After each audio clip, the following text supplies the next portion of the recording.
বন্ধুরা কেমন আছো সবাই? আমরা খুব ভালো আছি আর আপনাদের জন্য নিয়ে চলে এসেছি একটা দারুণ রেসিপি। এই শীতকালে সবার বাড়িতেই ফুলকপি আছে, তাহলে দেখে নিন আজকের রেসিপি ফুলকপির পকোড়া। এই ফুলকপির পকোড়া বানানোর জন্য ফুলকপিগুলোকে ভালো মতো ধুয়ে নুন দিয়ে সেদ্ধ করে রাখা হয়েছে।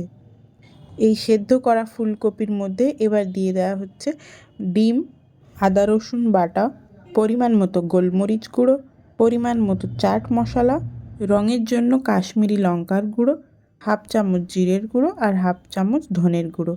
মশলাগুলো দেওয়ার পর ওপর থেকে বেসনের গুঁড়ো আর পরিমাণ মতো চালের গুঁড়ো দেওয়া হয়েছে। এবার পরিমাণ মতো লবণ দিয়ে এই ব্যাটারটাকে ভালো মতো মাখিয়ে নিতে হবে ফুলকপির সাথে।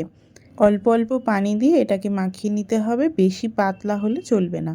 এখনও পর্যন্ত যারা যারা আমাদের চ্যানেলটি সাবস্ক্রাইব করেননি অবশ্যই সাবস্ক্রাইব করে দেবেন, বেল আইকন অবশ্যই ক্লিক করবেন। দেখুন ভালো মতো মাখানো কমপ্লিট। এবার কড়ায় তেল গরম করতে দিন। তেল গরম হয়ে এলে একে একে সব ফুলকপিগুলো দিয়ে দিন।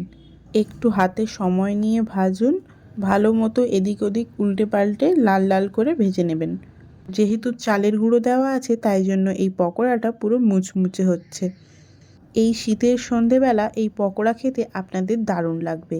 আর খুব কম ইনগ্রিডিয়েন্টসেও আমরা দেখালাম, তো অবশ্যই বাড়িতে বানিয়ে দেখবেন এবং জানাবেন কেমন হলো খেতে। যাই হোক, আমাদের বাড়িতে নানি এসেছে অনেক দিন পরে আর নানিকে এই পকোড়া খাওয়ালাম। দেখুন নানু কি বলছে। খুব ভালো। ওয়াও, জাস্ট ফাটাফাটি বন্ধুরা। ভাইয়ের কমেন্টও আপনারা শুনে নিলেন। আজকের রেসিপি এই পর্যন্ত। সবাই সুস্থ থাকবেন, ভালো থাকবেন।